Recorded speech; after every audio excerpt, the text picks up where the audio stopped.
Main engine ignition, all 3 engines up and burning. 2. To whom it may concern. 1. And liftoff. Lift? What is this, some Hollywood liposuction? Lift? You know we ain't about all that. Welcome to the Skull and Bones Show. Oh! And we're back! It feels so good to be back. Oh, hold on. Let me try this. It was 4th of July, baby. What? Yeah, wasn't that like the Independence Day song or something? Yeah, I guess. I don't know. I don't know what that was. But Welcome to the show. We are Skull and Bones Radio. Jean Perrion.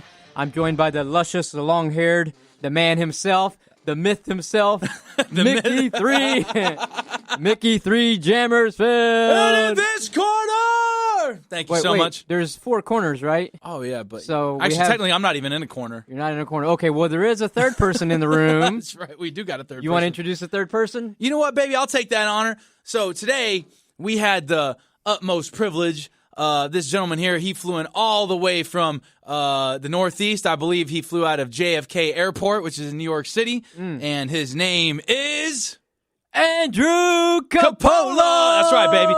He's a guitarist in a band called Dapper Rascal. And guess what? They taken over. You better keep your eye out on the varieties and all that stuff because they're going to be all over your airwaves here pretty soon. So, Mr. Andrew Capola, we got him over here to our right-hand side, and he's going to be helping us guest DJ today on Skull and Bones, baby. Welcome to the show, man. All right. Thank you for having me, guys. Welcome to San Diego, man. That's Yes. right. What you think about it out here? It's beautiful. It's gorgeous. There's no comparison to anything else. I like it. All right, so There we go. real quick, make sure you check us out, skullandbonesradio.com. Sure. iHeartRadio, right? Skull and Bones Radio, same thing, right? Oh, man, that's right. And you know what? We also got them social medias. We got the Facebook, the Twitter, the Instagram. All you got to do is look up Skull and Bones, just like Guns N' Roses, but it's Skull and Bones, and that's it. You'll find us. You'll find us there. You'll find Jean's lovely face up there. Hit I that, don't Jean. know. Why don't you turn it up for him, man? Oh, you don't hear it? Okay. Hell yeah, I want to hear it, baby. In case y'all wondering, while we're playing Nirvana Smells Like Teen Spirit, that's because normally when you're a teen, you're a little bit ignorant, and you don't really know much about life. You know what I'm saying? I know I didn't. Yeah, I didn't either. I don't know about you, AC. Mr. Capola. We call him AC around here, Andrew Capola. Yeah, I'm surprised I wasn't arrested when I was a teenager, to be honest with you. Yes. All right, so here's what happens. We normally grow up and we have these big dreams, and we think we have it all figured out by 15 years old. Yeah. 18 comes around, and we tell our parents we give them a little middle finger, and we go about our lives, right? And then as we progress through our, young 20s, we hitting up the bars, the clubs, and we trying to Mac Daddy ourselves around and all that stuff, and we having a good time. But as something happens, man, as we start getting a little bit older and we start getting jobs and responsibilities, and we're paying, we're paying our bills and our rents and all that good stuff, something seems to happen. Reality seems to set in. I don't know if you agree. Yeah, no, I agree 100%. It just drop kicks you in the face, and you're like, dang, this don't feel good. Oh, no, man. It's one of those brutal truths. So here's what we stumbled across, the 19 brutal truths about life that no one will tell you. And actually, I really haven't gone through them myself, but let's read them together. Let's see how true they are. Y'all down? All right, let's do it. I'm in. All right, AC. We're going to need a little enthusiasm on this one because guess what, man? I'm going to hit you up with this first one. You ready? Yeah, I'm ready. Hit me. Number 1. A lot of times when you're getting friend-zoned, it's simply because the other person doesn't find you physically attractive. It has nothing to do with your personality, really, or how well you treat them. They'll never see you in that way, quote-unquote, because they don't want to picture you naked. Wow. Oh, man. So yeah, I would say that I completely agree. That is a brutal truth right there, man. What do you think, John? Okay, hang on. Recap it for me. Okay, so basically it's saying a lot of times when you get friend-zoned, it's not because basically it comes down to because they don't find you attractive and they don't want to picture you naked. I think that kind of that really hits home with the point that people are really shallow, right? Okay, well I think because people base a lot of things off of how you look. That's true. Yeah, I agree. Yes, I agree that that's the way it is, and I think it's because people are shallow. Well, I mean, I don't think that it has to be shallow. I remember I was watching on some science documentary or whatever the case may be about men attracted to women and vice versa. And just attraction in itself on a subconscious animal level. It's pretty much when you check out a girl, you're analyzing her if she would be a good mate. And a woman does the same thing. She analyzes a guy to see if he's a good mate. If a guy and a girl enjoy the same kind of music, same kind of food, and enjoy just having a blast together, but she doesn't want to sleep with you, I would say that it's absolutely because of his looks. I don't see why else, unless he actually has another girlfriend and he's married. Any female pirates out there listening, if you agree or disagree, please hit us up on our social medias and let us know. What if he's got money, though? Well, that's true. Money changes everything for women. I don't know. then that's shallow. Okay, here we go. Number 2. Ooh, I like that. All right, sometimes you are going to be the friend that everyone else talks BS about behind your back, because sometimes you are capable of being really annoying and crappy without even realizing it, and your friends want to vent about it. So basically, sometimes you're that person all your friends talking S about. You know what I'm saying? Talking all that about. Yeah, I feel like if you want to be an adult about it, your friends would hopefully let you know, right? Not here in California, man. That's not the way it works. Everybody talks crap about everybody behind their back. You know what? Yeah, I'm kind of curious how many people talk crap about me behind my back. Straps all the time. No comment. Yeah, I know you one of them, John. You're the worst one. You're the worst one. All right. Well, we'll move on to number 3, unless you had something on that one, AC. Not necessarily. Keep it All right. rolling. We got number 3, John? Here we go. All right, let's do it. Number 3. Some of the unflattering photos of yourself that you insist get untagged on Facebook are actually a more accurate representation of what you really look like. Yeah, Ooh, that's I agree a burn. with that. I agree with that. A lot of people, I'm sure, do that. Yeah, I think everybody spends the most time taking those perfect selfies to make it look like there's some kind of model on the cover of Variety magazine or something. Yeah. But in real life, when they get them candid photos, that's when the truth comes out, baby. It just shows how ugly you are. You ever notice when you're with a group of people and you want to get a photo? Right. A lot of times, everyone will kind of analyze a photo and they'll be like, "Ooh, I don't like that one. My eyes are shut. Let's do it again." Right. That's true. Because they want themselves to be the perfect image. I would say that whenever I take a picture, if I'm having a great time and really enjoying myself, and then all of a sudden someone pulls out a camera and hey, let's take a picture, boom, boom, boom, and then I see myself and I see that extra 20 pounds that I didn't see before in the mirror, but now I see it on camera. It depresses me. Here I am having a great time, and then all of a sudden I just have reality just shoved in my face. Hey, go have another cupcake. This is what I'm presenting to the world. All right, this next one's going to mess with you guys, I think. So be prepared on this one. Number 4. Y'all ready? Y'all ready for it? Let's do it. All right, man. You better brace yourselves to this wild ride about to happen. People think about their exes in bed sometimes, including with you, including about that ex you are really threatened by and worry that they still might have feelings for. Damn. Oh, that's a burn, man. Yeah. And the sad thing is, that's pretty true. Do you think about yours sometimes when you with all these different chicks out and about at the... when you're hanging out altitude sky bars and rooftop bars and all these yacht parties you be going to, John? Yeah, maybe I do.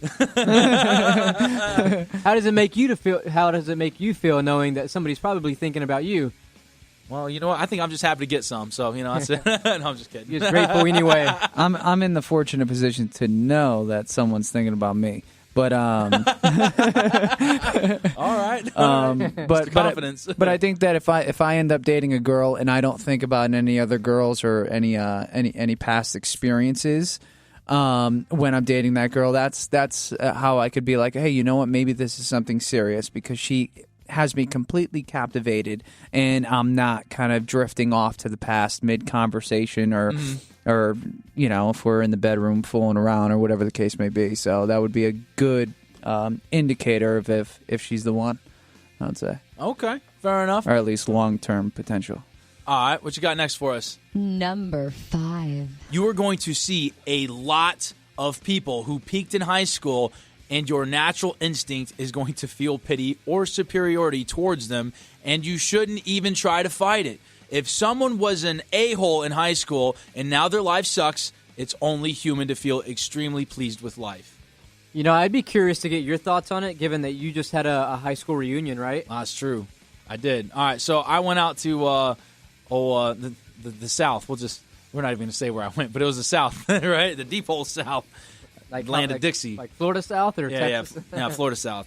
So I went out there, and You know what, man? It was crazy because like I saw some of these people, man, who were like popular kids and stuff. And, like, I'm over there, and, like, they're like, oh, where are you at these days? I'm like, oh, I'm out in California. Actually, some of them already knew where I was at and already knew stuff about me. I'm like, dude, I haven't even, like, heard from you in, like, 10 years. I don't know how you know anything about me. And they're like, so where are you at these days? Oh, man, I have a house about 2 miles down the road from here. I'm like, Jesus Christ. And you're like, well, what are you doing these days? Oh, I work in the orange fields, man. I'm like, wow, dude, that's great. No, I'm not going to bust on them or anything, but, you know. But you are. Yeah. I'm not going to bust on them, but I am. I felt very grateful that I'm not where I'm at. Naturally, it was a natural instinct to feel pity for him, or it made. I'm not going to say that, but it's just because they might be listening. But it just made me feel very grateful to, and kind of realize like, wow, kind of how different my life is now from where I came from. It's quite drastic. Let's go to the next one. Well, our number doesn't go that high. Oh man, you serious? Okay, I'll do it. Number 6. All right, some people are going to think that you are the person who peaked in high school and therefore is deserving of pity, a superiority complex. Oh, jeez. Oh, wow. How about you? Can you relate to that one, Sean? Okay, so I peaked in high school. No, I don't feel like I have peaked. I mean, I feel like I'm still on the up and up. Yeah, you is. So no, I can't relate to that. How about you, Mr. Coppola? I mean, I'm having trouble understanding the phrase there. So Okay, what is it? So basically, it's like people that you went to high school with will sometimes look at you and feel like that you went nowhere, and they're feeling pity on you versus you feeling pity on them. Oh, okay. So I would say no. I don't think that a lot of people are like paying attention to me that much. But I mean, every once in a while, I mean, I still have Facebook friends from high school that I don't even remember their name, but I have their Facebook for some reason when I'm scrolling through. So I would say that I'm not that person to where they're like, oh, he did nothing with his life, you know. Yeah. I think that I'm moving. I think that I've done enough things in my life, you know, that people are kind of digging. So Yeah, Okay. yeah, I agree. All right, fair enough. Number 7. A lot of times when someone starts giving you more attention or more respect in life, when they used to treat you like crap, it's not because they've evolved as a person. It's because you've gotten either better looking or more financially successful. Man, that's kind of like an eye-opener. Well, okay, so of the two, which one? I think for me, I think the latter one is the one that more applies. Uh-huh. The financially, I don't think I have. But I think career-wise, you know, I've evolved in a positive. Well, I would say you have, because when you were a kid, I mean, you couldn't afford your own stuff, and now you're buying, you know, you got your own pickup truck, you know, you got a rare species of a dog, you know, I mean, you're going on your own vacations and stuff, Yeah. so. Okay, so yeah, I mean, that's the one that applies to me, not the better-looking one, I think, out of the two.